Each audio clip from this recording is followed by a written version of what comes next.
بے فکر پھرنے اور فوٹو شوٹس کروانے کے بجائے انسان کو ان مقامات سے دور رہنا چاہیے،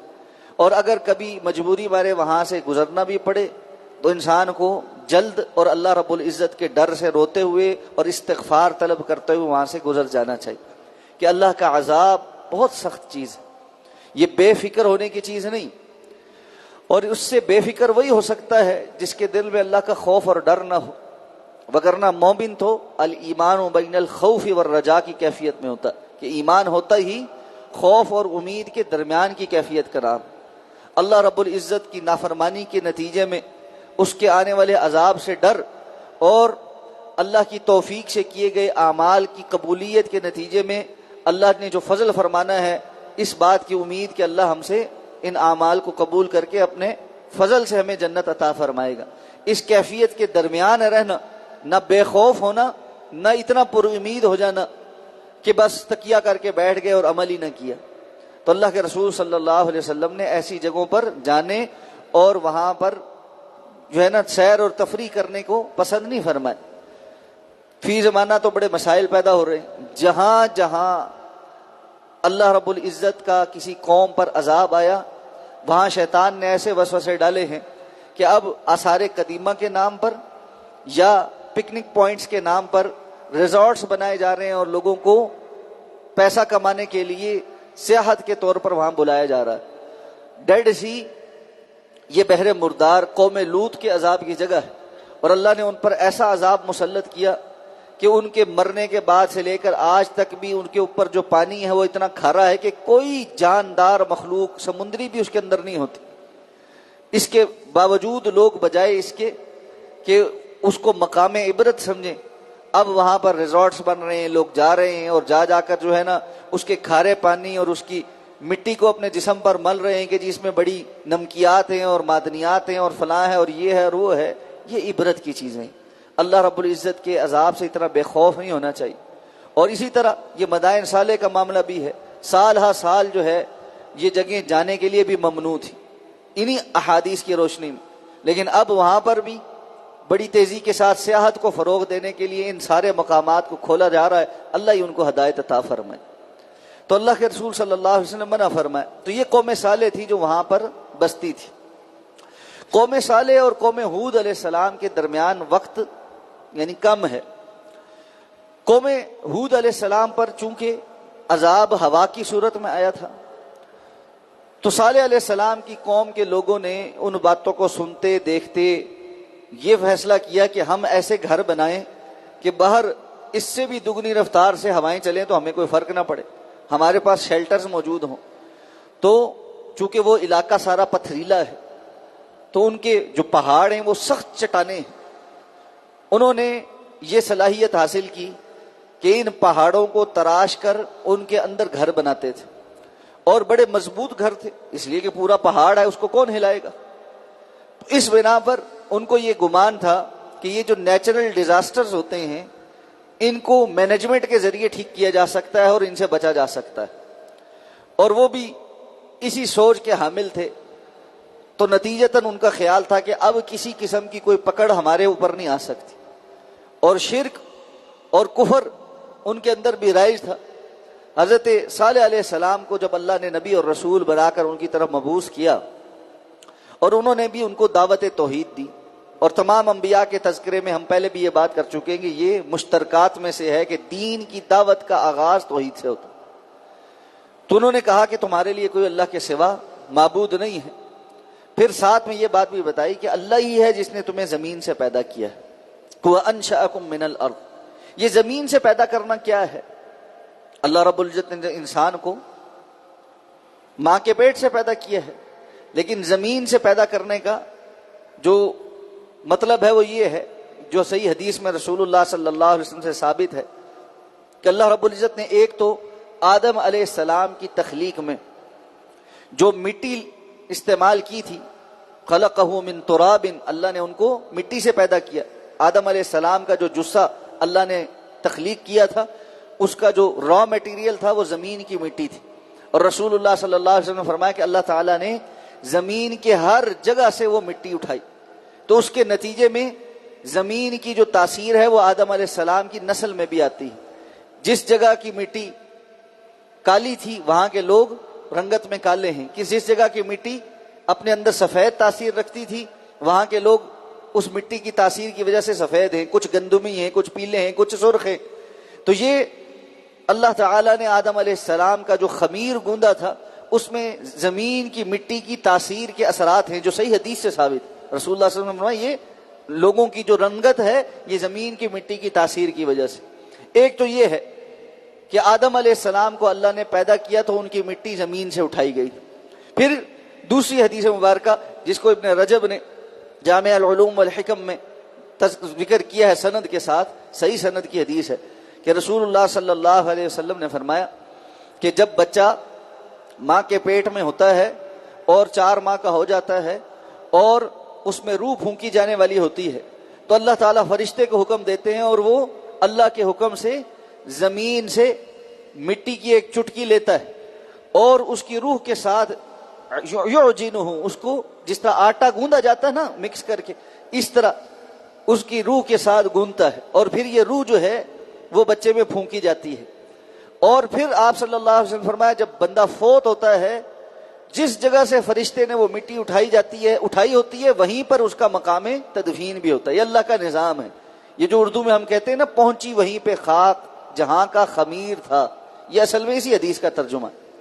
تو جہاں سے کسی کی مٹی اٹھائی گئی ہوتی ہے وہ وہیں پر اس کی باقیات پہنچتی ہیں۔ یہ اللہ کا ایک نظام ہے اور وہ وہاں دفن ہوتا ہے۔ تو فرمایا ہوا انشأکم من الارض، اس نے تمہیں زمین سے پیدا کیا ہے، واستعمرکم فیہا، اور پھر اس نے تمہیں اس زمین میں آباد کیا۔ عمروہا، اس میں الف اور سین اور تا کی وجہ سے زیادہ کا معنی کا اضافہ ہو رہا ہے، یعنی بہت اچھے طریقے سے تمہیں زمین میں آباد کیا۔ اور ان کو بالخصوص یہ کہا اس لیے جا رہا ہے کہ زمین کے اندر ایک ایسے علاقے میں جہاں بڑے بڑے پہاڑ ہیں ان پہاڑوں کو تراش کر اس کے اندر گھر بنانا، مضبوط گھر بنانا، یہ اللہ رب العزت کی طرف سے خاص صلاحیت ہے جو تمہیں عطا ہوئی۔ تو فرمایا فاستغفروہ ثم توبوا الیہ، اس کا نتیجہ تو یہ ہونے چاہیے کہ تم اپنے گناہوں کا اس سے استغفار طلب کرو اور پلٹ کر اس کی طرف آؤ۔ اس سے پہلے جو تم کفر و شرک کرتے رہے ہو اس سے باز آ جاؤ، اپنے گناہوں کی معافی مانگو اور پھر پلٹ کر اپنی زندگیاں اللہ رب العزت کے احکامات کے مطابق گزارو۔ ان ربی قریب مجیب، یقیناً میرا رب بڑا قریب اور قبول کرنے والا ہے۔ یعنی ایسا بھی نہیں ہے کہ تم میں سے کوئی پکارے گا تو وہ اس کی پکار نہیں سنے گا اس لیے کہ وہ بڑا دور ہے، اور ایسا بھی نہیں ہے کہ وہ اتنا اپنے بندوں کے ساتھ بے رحم ہو کہ ان کی کسی غلطی کی وجہ سے اگر وہ توبہ استغفار کریں تو وہ اب قبول ہی نہ کرے۔ جو بھی توبہ استغفار کرتا ہے وہ اپنے بندوں کے ساتھ بڑا رحم دل ہے، اپنی مخلوق کے ساتھ مغفرت کا اور نرمی کا معاملہ فرماتا ہے اور ان کی دعاؤں کو قبول کرتا ہے۔ اس لیے تم اس کو پکارو اور اس کی طرف پلٹ کر آؤ۔ کہنے لگے صالح آپ پر تو اس سے پہلے ہمیں بڑی امیدیں تھی، اور یہ وہ ایک جال ہوتا ہے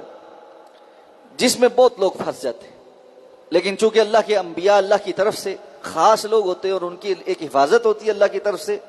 تو وہ اللہ رب العزت کی طرف سے محفوظ ہو جاتے ہیں، وگرنہ بڑی دنیا اس معاملے میں پھنس جاتی۔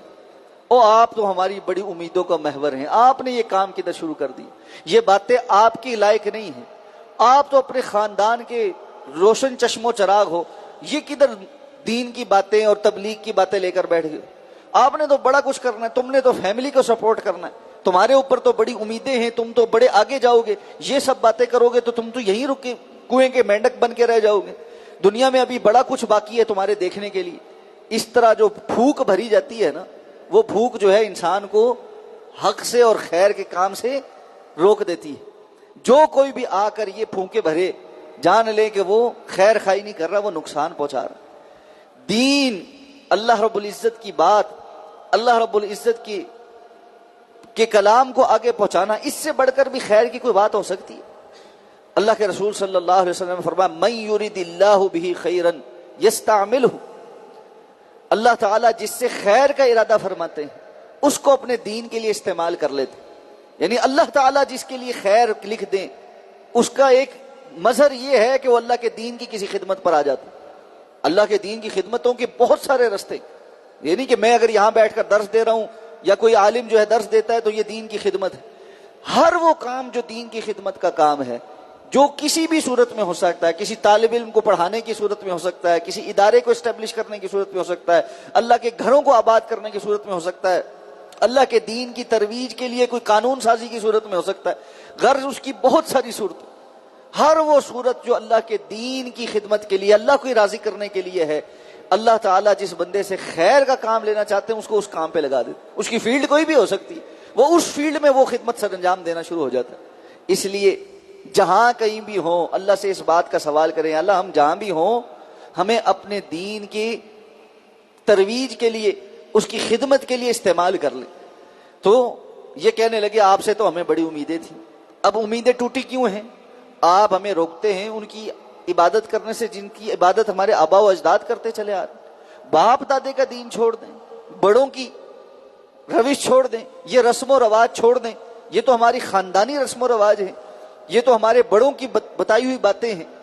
انسان اس وسوسے اور اس جھانسے میں بھی بہت آتا ہے. اور کتنے ہی لوگ ہم نے ایسے دیکھے ہیں جو رسم و رواج، بدعات اور خرافات میں تو اس جھانسے میں بہت آتے ہیں. اگر آپ ان کی ہسٹری اٹھا کر دیکھیں تو بڑوں کی مانتے ایک وہ بھی نہیں ہے دنیاوی ماں. آپ ان کے روش دیکھیں تو ماں باپ کی خدمت کرنے والے نہیں ہوں گے. آپ روش دیکھیں تو اپنے بڑوں کا احترام کرنے والے نہیں ہوں گے. دنیاوی معاملات میں اپنی منمانی اور مرضی کرنے والے ہوں گے. لیکن جہاں دین کی بات آئے فوراً بڑوں کی رسم اور رواج کے پیچھے چھپنے کی کوشش کریں. یہ بھی ان کا جھوٹ ہی ہے. ماں باپ ناراض ہوں گے لیکن وہاں پر جیسے ہی کوئی بدعات کی روکنے کی بات ہے کھڑا ہو جائے گا کہ جی جو ہمارے آبا و اجداد ایسا کرتے تھے. تم آبا و اجداد کے ٹھیکیدار ہو، تم نے تو آج تک آبا و اجداد کے لیے کبھی کچھ کیا نہیں. لیکن دین کی مخالفت کے لیے اور بدعات کی اور رسومات کی اور شیطان کی وسوسوں میں پھنسنے کے لیے فوراً اس چھتری کے نیچے آ کر کھڑے ہو جائیں. تو یہ بھی کہنے لگے ہاں آپ ہمیں باپ دادے کے دین سے پلٹانے کی کوشش کر رہے ہیں، اور جو دعوت آپ ہمیں دے رہے ہیں اس کے متعلق تو ہمیں ویسے ہی شک ہے، اور اس شک میں ہم بڑی بے چینی کے ساتھ مبتلا ہیں. اب دیکھیں خود کہہ رہے ہیں کہ ہم ایسے شک میں ہیں جو بے چین کیے ہوئے. یہ بے چینی دعوت توحید کی نہیں ہے، یہ اصل میں بے چینی شرک اور بدعت کے غلط راستے پر ہونے کی وجہ سے فطری بے چینی. مشرک اور بدعتی کبھی سکون میں نہیں ہو سکتا، اس لیے کہ سکون تو اللہ کی اطاعت میں ہے. الا بذکر اللہ تطمئن القلوب، یہ اللہ کے ذکر سے دل مطمئن ہوتے ہیں. یہ جو اندر ایک انسان کے چکی چل رہی ہوتی ہے جو اس کو اس بات کی طرف لگاتی ہے کہ نہیں یہ بات ٹھیک نہیں ہے، تو اللہ نے خود کہا ہے فَأَلْهَمَهَا فُجُورَهَا وَتَقْوَاهَا، اللہ نے انسان کے اندر اس کا فجور اور اس کا تقوی دونوں الہام کیا ہے، اس کے اندر ریسپٹرز رکھے ہیں جو حق بات کو بھی قبول کرتے ہیں اور باطل کو بھی قبول کرنے کی صلاحیت رکھتے ہیں. اور رسول اللہ صلی اللہ علیہ وسلم کے فرمان کے مطابق قرین کے مقابلے ایک فرشتہ اللہ نے لگا رکھا ہوتا ہے جو اس کو ہدایت کی طرف اور نیک رستے کی طرف اور خیر کی طرف ابھارتا ہے، جس کو آج ہم ضمیر کی آواز کہتے ہیں. انسان کے اندر سے ایک آواز آتی ہے، یہ کہاں سے آتی ہے؟ اللہ رب العزت نے انسان کو بے یار و مددگار تو نہیں چھوڑا ہوا کہ ایک شیطان تو لگا ہے ساتھ جو اس کو وسوسے ڈالتا ہے، گناہ کی طرف ابھارتا ہے، اس کا نفس بھی ہے، سارا کچھ ہے، اور ساتھ میں خیر کی بات بتانے والا کوئی نہ ہو. نہیں، اللہ کی طرف سے ایک فرشتہ مقرر ہے جو اس کے اندر ایک سوچ ڈالتا ہے، اس کو اس طرف لگاتا ہے. اگر آپ کبھی لیٹے رہ جائیں اور اذان کی آواز آئے تو اندر سے ایک آواز آتی ہے اٹھنا چاہیے. یہ ایک علیحدہ بات ہے بندہ اس آواز کو خود سلا دے کہ جی نہیں نہیں یہ وہ فلاں، اور کرتے کرتے اپنے دل کے اوپر اتنے سیاہ داغ لگا لے کہ یہ دل پھر اس خیر کی آواز کو سننے کے قابل ہی نہ رہے. لیکن اگر یہ دل سلامت ہے تو یہ خیر کی آواز سنتا ہے. اسی لیے اللہ کے رسول صلی اللہ علیہ وسلم سے پوچھا گیا، اللہ کے رسول آپ ہمیں یہ بتائیں کہ ہمیں کیسے پتہ چلے گا کہ فلاں کام ہم نے غلط کیا یا صحیح کیا؟ تو آپ صلی اللہ علیہ وسلم نے مختلف احادیث میں مختلف اس کی تعریفیں بیان کی. ایک جگہ آپ نے فرمایا الاثم ما حاک فی نفسک، گناہ وہ ہے جو تمہارے دل میں کانٹے کی طرح چبھے اور تم اس بات کو ناپسند کرو کہ وہ لوگوں کے سامنے ظاہر ہو جائے. اگر کوئی بات دل میں کھٹک بھی رہی ہے اور یہ بھی جی نہیں کرتا کہ یہ لوگوں کے سامنے کھل جائے، اس لیے کہ نیکی تو بندہ اندر سے بہرحال چاہتا ہے کہ اس کو ساروں کو پتہ لگ ہی جائے، حالانکہ اس کو چھپانے کا حکم ہے تاکہ انسان کی یہ جو ریاکاری والی جو بات ہے یہ ختم ہو جائے، یہ اس کے اندر نہ ہو. لیکن بہرحال بندہ اس کو بہت زیادہ اس طرح چھپانا نہیں چاہتا جس طرح اپنے گناہ کو چھپانا چاہتا ہے، جس طرح اپنے عیب کو چھپانا چاہتا ہے. تو انسان کے اندر یہ چیز موجود ہے کہ وہ اپنے اندر سے اس آواز کو پہچان پاتا ہے کہ یہ غلط کام ہے، اس لیے یہ کہنے لگے ہم تو ایک بے چین کیے گئے شک کے اندر مبتلا۔ تو ہونا یہ چاہیے تھا کہ وہ اس بے چینی کو یقینی چیز کے ساتھ بدل دیتے اور اللہ کی توحید پر آتے،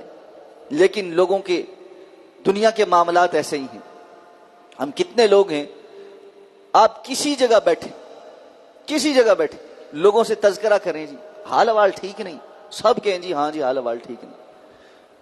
اخلاق ٹھیک نہیں، ہاں جی سب کہیں گے اخلاق ٹھیک نہیں، لوگوں کا کردار ٹھیک نہیں، سب کہیں گے لوگوں کا کردار ٹھیک نہیں، کرپشن بہت ہو گئی، ہاں جی اوپر سے لے کے نیچے تک، سیاستدانوں سے لے کے فوجیوں تک، ہر کسی کو رگڑ دیں گے، عدلیہ کو رگڑ دیں گے، مولویوں کو رگڑ دیں گے، باتیں جتنی مرضی کرا لیں۔ اچھا پھر تھوڑی دیر یہ تجربہ کبھی کر کے دیکھیے گا، میں نے بڑا کیا ہے، تھوڑی دیر بعد یہ گفتگو کا رخ نہ اس طرف موڑیں کہ وقت بڑا تھوڑا ہے انسان کے پاس، سب کہیں گے ہاں جی بڑا فلانا بھی دیکھو فوت ہو گیا، آج کل بڑی خبریں آ رہی ہیں، ہارٹ اٹیک ہوتا ہے فوراً جوان لوگ فوت ہو جاتے ہیں، شوگر لگ گئی ہے جی، ایسے ایسے نام مرضوں کے ہسپتال بھرے پڑے، سب باتیں آپ کہیں گے نا، سب ہاں سب تسلیم کریں گے۔ اچھا بندے بڑے اچھے لوگ بھی ہیں جی، بڑے نیک لوگ، ہاں جی بڑے اچھے نیک لوگ، فلاں ہمارے خاندان میں بڑا نیک تھا جی، نماز پڑھتے فوت ہو گیا، فلاں جی وہ عمرے پہ گیا تھا وہاں فوت ہو گیا، فلاں حج پہ گیا تھا وہاں فوت ہو گیا۔ اور جی بڑے برے لوگوں کے ساتھ انجام ٹھیک نہیں ہو رہے، ہاں جی بالکل بڑے برے لوگوں کے ساتھ بڑے برے معاملات ہو رہے ہیں، فلانا بد اخلاق تھا، اس کے یہ لوگوں کو گالیاں دیتا تھا، اس کے ساتھ ایسا ہوا، وہ موذی مرض لگ کے کینسر ہو کے زبان نہیں اس کی چلتی تھی، فالج گر گیا، ایسے ہو گیا، کس سے کہانیاں سب آپ کو سنانے کو تیار ہے۔ پھر کرنا کی ہے، یہاں آ کے سارے ہاتھ جاڑ کے اٹھ کے